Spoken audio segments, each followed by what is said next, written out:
तो नमस्कार, मैं हूं जाकिर हुसैन। आपके सामने अपने YouTube channel Asia bike expert पर आप सबका स्वागत है। आज मैं हाजिर हूं आपके सामने नए टॉपिक मल्टीमीटर का उपयोग सीखें। इसमें आप लोगों ने मेरे से बहुत सारे कमेंट किए और रिक्वेस्ट की है कि आप मल्टीमीटर के बारे में सीखना चाहते हैं। पूरा जितने भी इसमें पॉइंट होते हैं, जितने भी इसमें फंक्शन दिए होते हैं मल्टीमीटर के बारे में, उन सभी की अपन आज बात करेंगे। कोई नया आदमी भी अगर पहली बार भी मल्टीमीटर का इस्तेमाल करेगा इस वीडियो की हेल्प से, वो पूरा सीख सकता है कि किस तरह से उसको किसी भी इलेक्ट्रॉनिक पार्ट्स को, किसी भी करंट लीकेज को या किसी भी बैटरी के वोल्टेज ड्रेनेज को किस तरह से वो, अगर वो गाड़ी का बाइक का मैकेनिक है कार का, तो किस तरह से बाइक की बैटरी के चेक कर सकता है। जो अल्टरनेटर का करंट आता है, चार्जिंग करंट, उसको मेजर कर सकता है। जो एसी करंट आता है, हेडलाइट का बल्ब बार फ्यूज होता है, उसके करंट को मेजर कर सकता है। साथ ही वो किस तरह से इग्निशन स्विच की किसकी हेल्प से, किस जगह नोब को रख के मल्टीमीटर की हेल्प से गाड़ी की सही प्रॉब्लम तक पहुंच सकता है। उससे बहुत बड़ी हेल्प मिलने वाली दोस्तों, आपको अपने टाइम में बहुत बचत होगी इस मल्टीमीटर की हेल्प से। प्लस किसी ग्राहक के आप काम कर रहे हैं, किसी पुर्जा गाड़ी का आप मल्टीमीटर से चेक कर रहे हैं, तो वो पार्ट्स ख़राब है कि नहीं है, आप उसकी एक्चुअल रिपोर्ट मल्टीमीटर से आप पता कर पाएंगे। आपके मन में शंका नहीं रहेगी कि वास्तव में पार्ट्स ख़राब है कि नहीं है। इससे आपके जो कस्टमर्स हैं उनका भी आपके विश्वास बढ़ेगा। और मैं आपके सामने पॉइंट टू पॉइंट इस मल्टीमीटर में जो भी फंक्शन दिए हुए हैं सभी के बारे में आपसे बात करूँगा। तो दोस्तों स्टार्ट करते हैं वीडियो। तो दोस्तों इस पर जैसा कि आप देख रहे हैं V लिखा हुआ है, यानी V मतलब साइन होता है वोल्टेज का, साथ सीधी लाइन बनी हुई है। तो मैं ये पॉइंट यहाँ लिख देता हूँ। लिखने के बाद तो दोस्तों जैसा कि मैंने यहाँ पर लिख दिया है वोल्ट V और सीधी लाइन, इस सीधी लाइन और एक V और इस तरह की लाइन। तो ये आप देख रहे हैं इस तरह V और सीधी लाइन बनी हुई है, और एक V और ये सीधी लाइन यहाँ लिखी हुई है। इस V और सीधी लाइन का मतलब होता है DC करंट दो तरह के वोल्टेज होते हैं, दो तरह के होते हैं, AC वोल्टेज और DC वोल्टेज। तो ये साइन है DC वोल्टेज का, सीधी लाइन का मतलब DC वोल्टेज का साइन है, जो कि एक सीधी रेखा भी इसको कहा जाता है। DC करंट एक ही फ्लो में बहता है हमेशा, और जो कि बैटरी और इलेक्ट्रॉनिक जो उपकरण होते हैं उसके द्वारा जो करंट निकलता है उसे DC करंट कहा जाता है, जैसे कि बैटरी वगैरह में। और ऐसी करंट जो होता है वो अल्टरनेटिव करंट होता है। ये करंट सीधा नहीं होकर के एकांतर करंट भी इसको कहा जाता है, जो कि कभी ऊपर कभी कम ज़्यादा दोनों तरफ ये फ्लो करता है करंट, इसलिए इसको अल्टरनेटिव करंट या ऐसी करंट कहा जाता है। तो पहले आपसे बात करेंगे DC करंट। DC करंट जो होता है वो बैटरी के अंदर होता है। इसको जांचने के लिए इस तरह का मैं बैटरी आपको बना देता हूँ। ये उसका पॉजिटिव टर्मिनल हो गया, ये उसका नेगेटिव टर्मिनल है। जो बैटरी अगर आपको चेक करनी है तो जो उसके पॉजिटिव और नेगेटिव टर्मिनल होते हैं उनको पहले अपन इसमें लगा लेते हैं। मिलते के जो पीछे वाला वायर होगा वो कॉमन होगा, जो कि अर्थिंग और बॉडी अर्थ भी कहा जाता है। दूसरा जो प्रोब है इसका पॉजिटिव है, इसको वोल्टेज ओम्स वगैरह मिली एम्पियर वोल्टेज सब चेक करने का साइन दिया रहता है। तो उसको यहाँ पे इस जगह पे इस्तेमाल करना अपने को होता है। इसको लगाने के बाद दोस्तों सबसे पहले जांच लें कि आपका जो ये वायर है ये कहीं से लीकेज डैमेज ना हो, क्योंकि कितनी बार अपन इलेक्ट्रिक करंट का भी इस्तेमाल चेक करने के लिए इसका करते हैं। जैसा कि ये दोनों वायर कनेक्ट कर लिए हैं। अगर आपको बैटरी चेक करनी है तो ये पल्स का जो वायर होता है, पल्स यानी पॉजिटिव वायर, और जो नेगेटिव है माइनस का वायर, इस तरह से आप बैटरी पे टच करेंगे। इसको मल्टीमीटर को आपको सेट करना होगा, क्योंकि बैटरी आपकी 12 वोल्ट की होती है। तो अपने को पता होना चाहिए कितना वोल्टेज अपन चेक कर रहे हैं। तो अगर 12 वोल्ट की बैटरी है तो इसके अंदर 20 वोल्ट है और 200 वोल्ट DC है। ये वाला DC का साइन है वोल्टेज का। तो 20 वोल्ट पे आप रख के बैटरी को अगर आप जांच करेंगे तो सीधा वायर लगाने पे जो बैटरी में करंट होगा, वोल्टेज होगा, वो यहाँ पर आपको शो करेगा। और अगर आपको बैटरी का रेक्टिफायर चेक करना है, अगर बाइक की मैं बात करूँ, टू व्हीलर की, आपको बाइक का रेक्टिफायर चेक करना है, उसके अंदर आपको ये जांचना है कि गाड़ी स्टार्ट होती है उसमें जो करंट आता है, बैटरी चार्जिंग करंट जो आगे से आ रहा है मैग्नेटो से, चार्जर के थ्रू आ रहा है, यूनिट के थ्रू, तो क्या वो सही है कि नहीं है। तो अगर इसमें जो करंट अगर 14.2 तक आता है, अगर बैटरी आपकी 12 वोल्ट की है, फुल चार्ज बैटरी 12.8 होती है, और अगर चार्जिंग करंट प्रॉपर आ रहा है रेक्टिफायर से तो 14.2 वोल्ट तक आता है। अगर 4000 RPM के ऊपर, जी हाँ दोस्तों 4000 RPM के ऊपर अगर 14.2 वोल्टेज करंट इसमें आपको शो करता है तो ये आपका RR यूनिट बिल्कुल सही है। इस तरह से ये टू व्हीलर में आपके काम आने वाला है। दोस्तों आज मैं आपको प्रैक्टिकल बहुत हल्का फुल्का बता पाऊँगा जहाँ तक पॉसिबल हुआ, क्योंकि ये वीडियो केवल आपको बेसिक मल्टीमीटर की जानकारी के लिए है। नेक्स्ट वीडियो पूरे प्रैक्टिकल के साथ बनाऊँगा बहुत जल्दी। तो अगला जो पॉइंट है दोस्तों वो है AC करंट का, जिसका कि साइन यहाँ पर दिख रहा है। ये आप जांच करने के लिए, मान लो किसी गाड़ी का हेडलाइट का बल्ब बार बार फ्यूज हो जा रहा है, तो आप दोनों जो वायर है AC करंट के हेडलाइट बल्ब के ऊपर लगाइए, जो काला वायर है उसको अर्थिंग में लगाइए, और जो मेन वायर है हेडलाइट का हाई बीम का या लो बीम का उसके ऊपर पॉजिटिव वायर लगा के और मल्टीमीटर को आप सेट करना होगा आपको दोस्तों।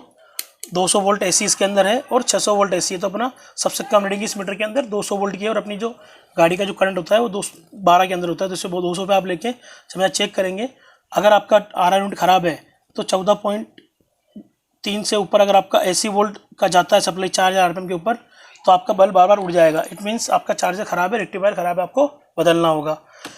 इसी के साथ आपको दोस्तों घर की लाइट के अंदर चेक करने के लिए, क्योंकि घर पे जो लाइट आती है उसमें 220 वोल्ट से ऊपर करंट होता है, 230 से 240 वोल्ट आता है। तो इस मीटर के अंदर 600 की रीडिंग दी गई है। तो आपको इस तरह से 600 पे लेके आप घर की लाइट के अंदर बहुत प्यार से इसको पकड़ के ध्यान से आप इस तरह से किसी लाइट के सॉकेट में आप डालेंगे, तो यहाँ पर आपको 230-240 वोल्टेज शो करता है, जो कि आपके घर में AC करंट का सप्लाई जो आता है वो होता है। ये जस्ट आपको एक बताने के लिए मैंने यूज किया है।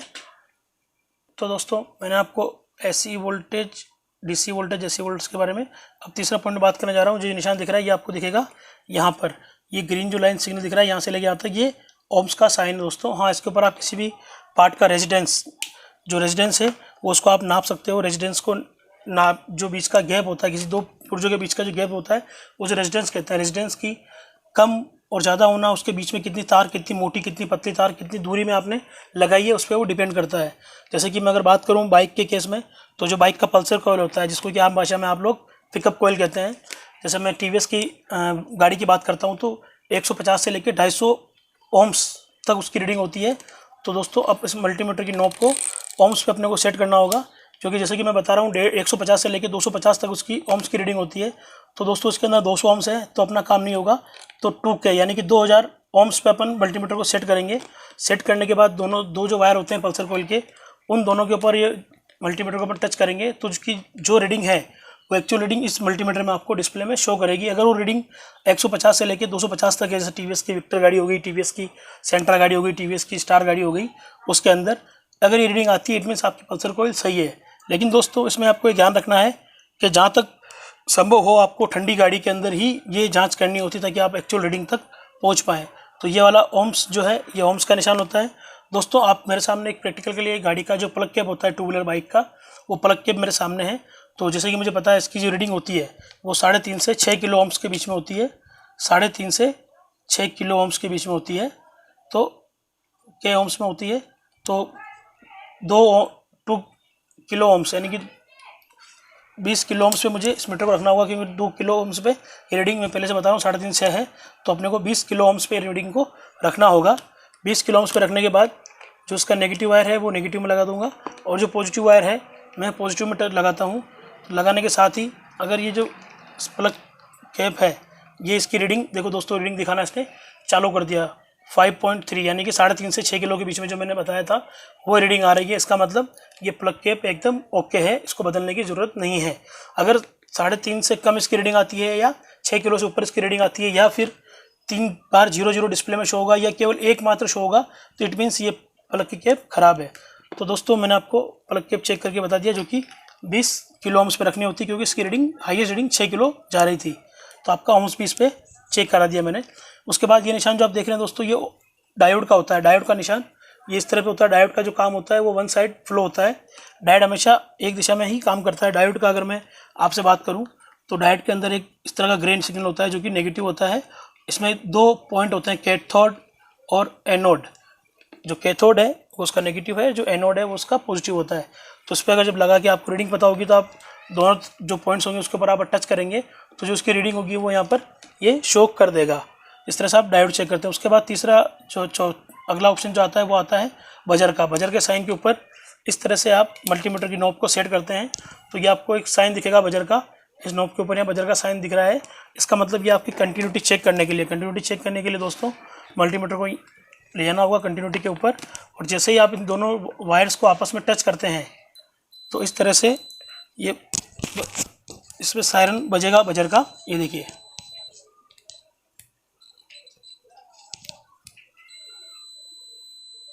इसका मतलब कि किसी भी पुर्जे की कंटिन्यूटी आपको चेक करनी है तो उसके लिए इसको इस्तेमाल कर सकते हैं। जैसे मान लो किसी बाइक का की स्विच हो गया, उसको आप ऑफ करने से देखिए दोनों जो वायर हैं इसके उसकी इग्निशन में जोड़ दी। जैसे आप चाबी ऑन करेंगे तो बजर का साइन बजता है, मतलब इग्निशन आपका वर्किंग कर रहा है।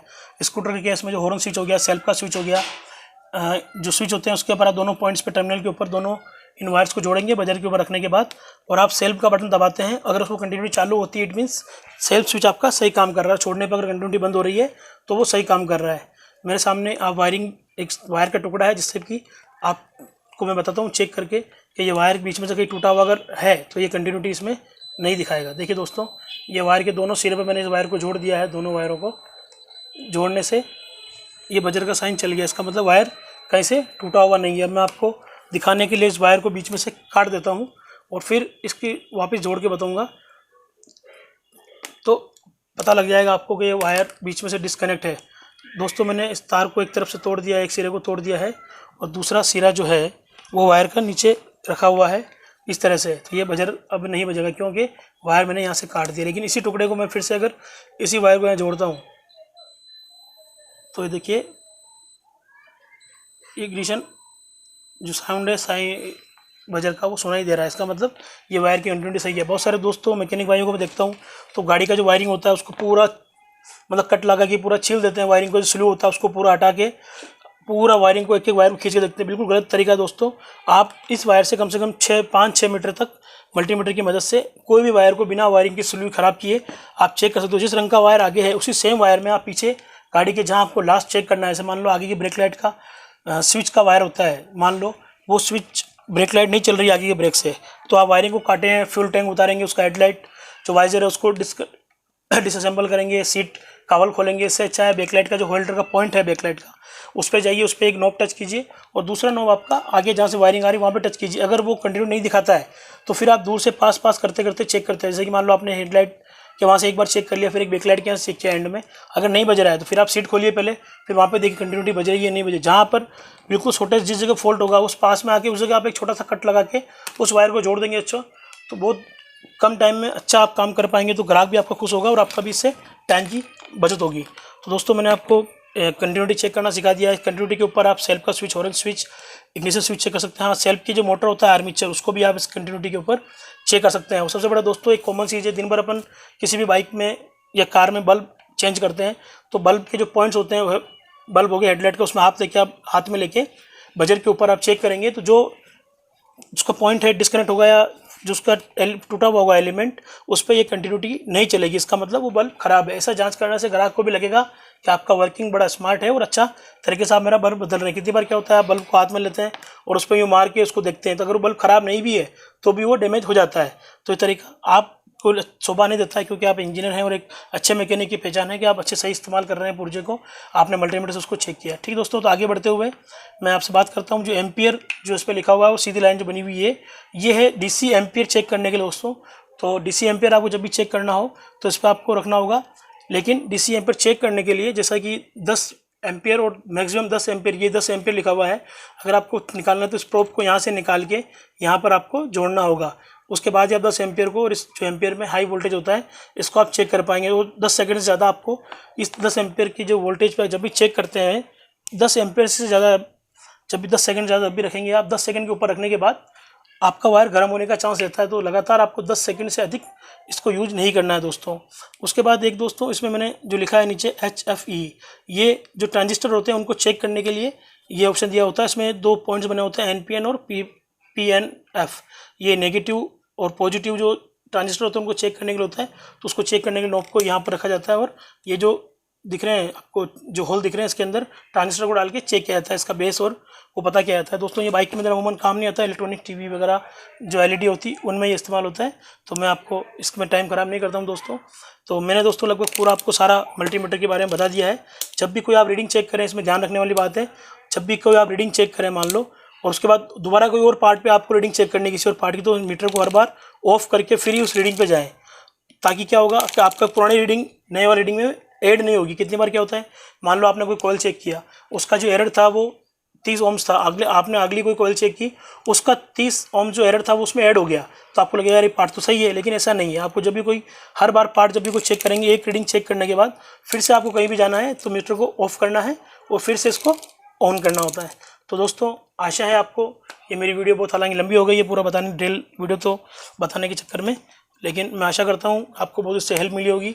अगर फिर भी आपको कोई कन्फ्यूजन है, कोई क्वेरी है तो आप मुझे कमेंट कीजिए दोस्तों। मैं आपकी सारी जहाँ तक होगा आपकी सारी समस्या और कंप्लेंट्स का मैं समाधान करने की कोशिश करूँगा। और जल्दी ही नेक्स्ट वीडियो में आपसे इसी मल्टीमीटर की मदद से आप किस तरह से BS6 गाड़ी के सेंसर्स चेक कर सकते हैं, किस तरह आप उनकी जो मैप सेंसर है उसके अंदर जो IoT सेंसर है, इंजन ऑयल टेम्परेचर सेंसर है, उन सभी सेंसर को कैसे आप इस मल्टीमीटर की मदद से चेक कर सकते हैं, मैं आपको बताने वाला हूँ स्टेप बाय स्टेप। तो आप जुड़े रहिए और दोस्तों में इस चैनल को शेयर कीजिए दोस्तों से। आपसे ये उम्मीद है अपना ध्यान रखिए, be safe, ride safe. Thank you, bye bye.